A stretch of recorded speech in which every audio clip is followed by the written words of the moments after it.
Up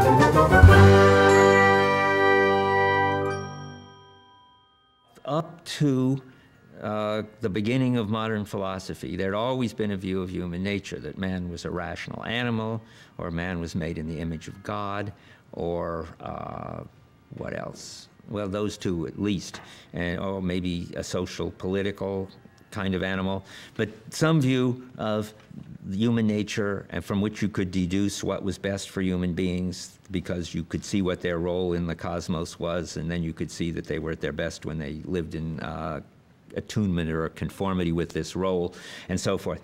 This breaks at Pascal in about 1670, around there someplace. Pascal writes the Pensées, this unfinished book of thoughts, and he is a kind of super genius in that he really pictures most of the themes of existential philosophy right off.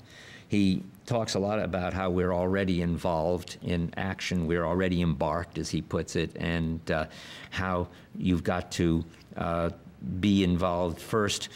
He says, don't try to believe in Christianity just by believing it. Belief isn't what matters, but act as if you believe it. Go through the motions, go to church and kneel and so forth, and that way you will become a Christian. It's the priority of practice, and involvement is clear in Pascal. But so are some other important themes. Another one is that the self is a contradiction between opposing factors. That it's always been around that the self, or human beings, had a mind and a body. But before Pascal, some people thought the mind was essential, and you could just get rid of the body. It was just the tomb of the soul, Plato said. You should die to the body. They were clear that though we had minds and bodies, minds were what we really were. That's the way theory, for instance, comes in, and again, in rationality and detachment. And then there were always materialists and Epicureans and other people who said, no, bodies are what we really are. Minds give us all these kind of superstitions and religious beliefs that make our lives miserable. If we could just get over them and just recognize that we're bodies, we would then be able to live happy, comfortable lives. As far as I know, Pascal is the first to say we are essentially minds and essentially bodies, and that these are not happily put together, but are in a kind of tension. And as he puts it, the self is a contradiction. And our job isn't to resolve the contradiction by saying our nature is to have a body or our nature is to be a mind, but as he puts it, to live in the contradiction, to live in the extremes and fill all the intervening space. That means something like the most important thing for human beings to do is to be alive to the fact that they are living contradictions, and live in these contradictions without pride or despair, as he puts it. Pride is what Descartes had, because Descartes thought we were these self-contained minds that could know the mind of God. And despair is what he thinks Montaigne had, because Montaigne didn't have any belief in God or eternity, but just thought we were our sort of everyday embodied people. And Pascal thinks that we're both, and it's very hard to be both, and that Jesus is the only one who was really both mind and body, both God and humble servant, and lived in the extremes of both, and did it without pride and despair. And we have to imitate him.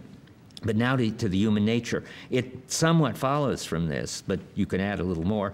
There is no human nature. I mean, we've said that there is this self which is a contradiction, and Christianity, in a way, gives us an example of how to live with the contradiction. But there isn't any answer in the old way where people thought that we were rational animals or we were creatures of God.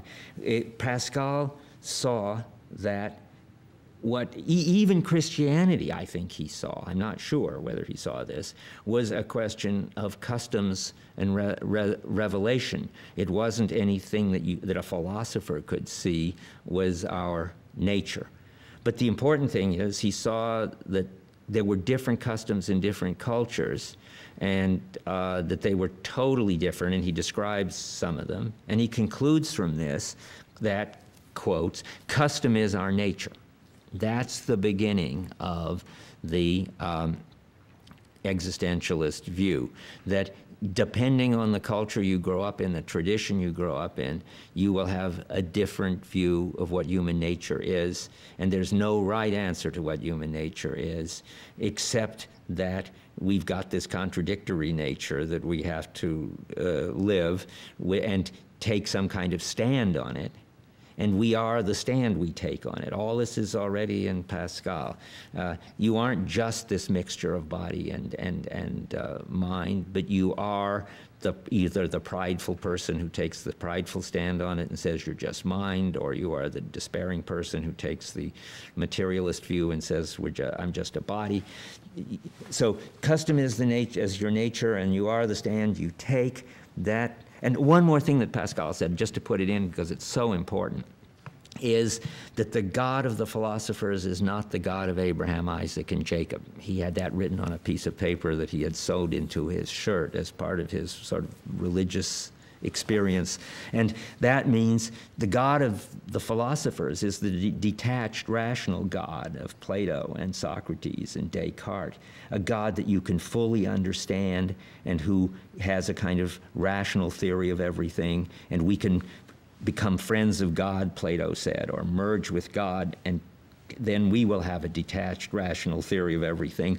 But the God of Abraham, Isaac, and Jacob is an involved God that requires a commitment from the Hebrews and requires a choice from each Christian as to how to live their lives. And even Pascal saw, and this is only recently something philosophers see, that you couldn't have a clear view of God. I mean, philosophers have always thought that God was the most clear and the most intelligible being, or at least that's one direction that they thought, the rationalists particularly. Now, Pascal's famous story is that the God is a hidden God. We can't get a clear view of God. There isn't what is most fundamental in the philosophical tradition is what's most intelligible. But for Pascal, what is most fundamental is not clear, not intelligible, contradictory. All this is stuff he saw amazingly early on.